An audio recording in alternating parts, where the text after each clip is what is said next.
ሰላምና ጤና የምንመኝላችሁ የሐሴት ስፖርት ወዳጆች አዳዲስ የዝውውር መረጃዎችን ጨምሮ ሌሎችም ስፖርታዊ መረጃዎችን ይዤ ቀርብ ያለው በስፋት የማስደምጣችሁ ይሆናል። አብራችሁ ይቆዩ።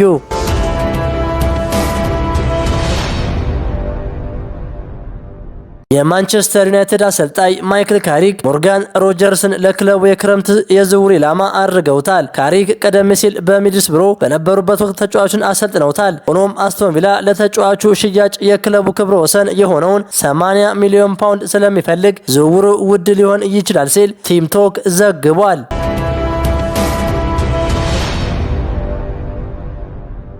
የሊቨርፑል ግብ ጠባቂ አሊሰን ቤከር ከጁቬንቱስ ጋር የ3 ዓመት ኮንትራት ለመፈረም ንግግር ላይ ነው። አሊሰን ጡረታ ከመውጣቱ በፊት በሴሪያ የመጨረሻ ጊዜውን ማሳለፍ ይፈልጋል። ጋዜጣ ዴሎ ስፖርት እንደዘገበው አሊሰንና የአሁኑ የጁቬንቱስ አሰልጣኝ ሉቺያኖ ስፓሌቲ ቀደም ሲል በሮማ አብረው ሰርተዋል።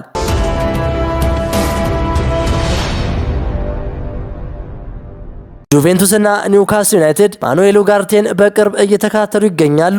ማንቸስተር ዩናይትድ ከሀገር ውስጥ ዋንጫዎች ቀድሞ በመውጣቱ ተጫዋቹ በቂ የመሰለፍ ዕድል አላገኘም። በዚህም ምክንያት በክረምቱ ክለቡን ሊለቅ እንደሚችል ይጠበቃል ሲል ፉትቦል ኢንሳይደር ዘግቧል።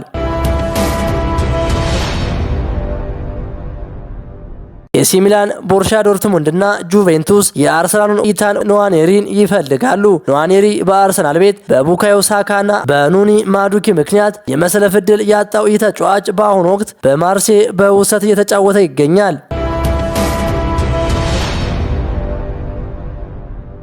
የብራይተኑ ግብ ጠባቂ ባርት ቨርብሩገን በክረምቱ ብራይተን ይለቃል ተብሎ ይጠበቃል። ይህንን ግብ ጠባቂ አርሰናል፣ ባየር ሙኒክ፣ ቼልሲና ፒኤስጂን ጨምሮ ትልልቅ የአውሮፓ ክለቦች ፍላጎት አሳይተዋል።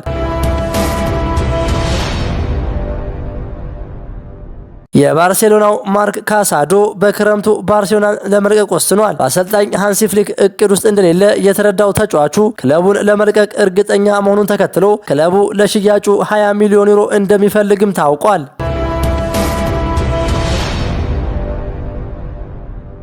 የማንቸስተር ሲቲው አሰልጣኝ ፔፕ ጋርዲዮላ በመጪው እሁድ ማንቸስተር ሲቲ አርሰናልን በኢታድ ስለሚያስተናግድበት ጨዋታ በሰጡት አስተያየት በሚቀጥለው ሳምንት በ49 ጨዋታዎች 3 ጨዋታዎችን ብቻ ከተሸነፈ ቡድን ጋር እንጫወታለን። በቻምፒየንስ ሊጉ ጨዋታዎች አንድም ጊዜ አልተሸነፉም። ምን ያህል ከባድ እንደሆነ አውቃለሁ። አርሰናልን በጥቂት ሳምንታት ውስጥ 2 ጊዜ ማሸነፍ በጣም ከባድ ነው። ስለዚህ ማረፍ፣ መዘጋጀትና በትክክል ምን ማድረግ እንዳለብን ማንበብ አለብን።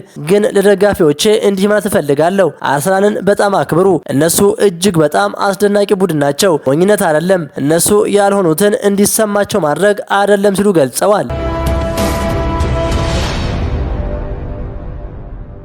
አንድ የአርሰናል ደጋፊ በቡድኑ ወቅታዊ ሁኔታና በአሰልጣኝ ሚኬል አርቴታ ላይ ያለውን ከፍተኛ ቅሬታ በትዊተር ገጹ ላይ እንዲህ ሲል ገልጿል። ይህንን ሊግ በድጋሚ የምናጣው ከሆነ የሚደርስብን ጉዳት እጅግ ከፍተኛ ይሆናል። በተለይም አርቴታ በኃላፊነቱ ላይ የሚቀጥል ከሆነ በእርሱ አመራር ስር 100 ነጥብ ብንመራም እንኳ አንዳች ነገር እናሸንፋለን ብሎ የሚያምን ሰው አይኖርም። እሱን በኃላፊነት ላይ ማቆየት ለቡድኑ መዳከም ምክንያት ከመሆኑ ውጪ ፋይዳ የለውም ሲል ጠንካራ አስተያየቱን ሰጥቷል። ይህ ደጋፊ አርቴታ ቡድኑ ወደ ላቀ ደረጃ ለማድረስ ብቃቱ የለውም ሲል ይከራከራል።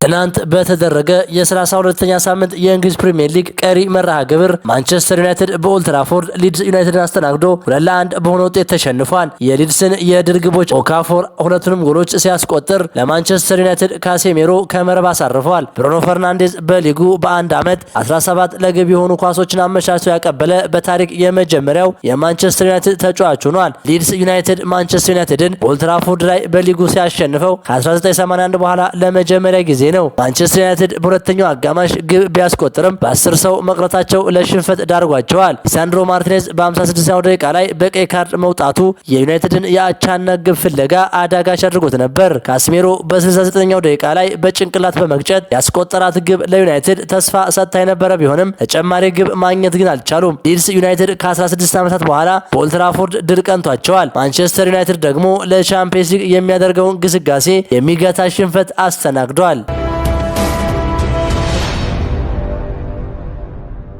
ጣሊያን ወደ ዓለም ዋንጫ የመመለስ ተስፋ እንዳላት ተገለጸ። ፊፋ በ2026ቱ የዓለም ዋንጫ ላይ ኢራን ልትሰረዝ የምትችልበትን አጋጣሚ ተከትሎ የጣሊያን ብሔራዊ ቡድን ወደ ውድድሩ ሊመለስ የሚችል ድንገተኛ እቅድ እያዘጋጀ መሆኑ ተሰምቷል። ምንም እንኳን የፊፋው ፕሬዝዳንት ጂያኒ ኢንፋንቲኖ ኢራን በምድብ 7 ከግብጽ ቤልጅየም እና ኒውዚላንድ ጋር እንደምትሰለፍ ቢገልጹም በሀገሪቱ ባለው የጦርነት ሁኔታና ጨዋታዎቿን በአሜሪካ ከተሞች የምታደርግ በመሆኑ የመሳተፍ ዕድሏ አጠራጣሪ ሆኗል። ኢራን ከውድድሩ የምትወጣ ከሆነ ፊፋ በታሪክ ለመጀመሪያ ጊዜ ልዩ የሆነ አህጉራዊ የፕሌይኦፍ ውድድር ለማዘጋጀት እያሰበ መሆኑን አርኤምሲ ስፖርት ዘግቧል። ይህ ውድድር 2 ቡድኖች ከአውሮፓ እንዲሁም 2 ቡድኖች ደግሞ ከእስያ ያካተተ ይሆናል ተብሏል። ጣሊያን በታሪክ ለመጀመሪያ ጊዜ በተከታታይ ለ3 የዓለም ዋንጫዎች ማለትም 2018፣ 2022 እና 2026 ባለማለፏ ትልቅ ውዝግብ ውስጥ የነበረች ቢሆንም አሁን ባላት የፊፋ ደረጃ ምክንያት በዚህ ልዩ የፕሌይኦፍ ውድድር ላይ የመሳተፍ ዕድሏ እጅግ ከፍተኛ ሆኗል። ይህ ማለት አዙሪዎቹ በድንገት ወደ አሜሪካ ሊያቀኑ ይችላሉ። ከእስያ በኩል ደግሞ በኢራቅ ተሸንፋ የወጣችው የተባበሩት አረብ ኤሚሬትስ በዚህ ልዩ እድል ተጠቃሚ ልትሆን የምትችል ሌላኛው ሀገር ሆና ተጠቅሳለች። ኢራን ከሰኔ 16 ጀምሮ ጨዋታዎቿን እንድታደርግ መርሃ ግብር ቢወጣላትም የፊፋ የመጨረሻ ውሳኔ ግን ለጣሊያንና ለተባበሩት አረብ ኤሚሬትስ አዲስ የደስታ በር ሊከፍት ይችላል። የአውሮፓ ቻምፒየንስ ሊግ የሩብ ፍጻሜ የመልስ ጨዋታ መርሃ ግብር ዛሬ ሲጀምር በኑ ካምፕ 2-0 የተሸነፈው ባርሴሎና ከአትሌቲኮ ማድሪድ በሜትሮፖሊታኖ እንዲሁም ሊቨርፑል ከፒኤስጂ በአንፊልድ በተመሳሳይ ምሽት 4 ሰዓት ጨዋታቸውን ያደርጋሉ።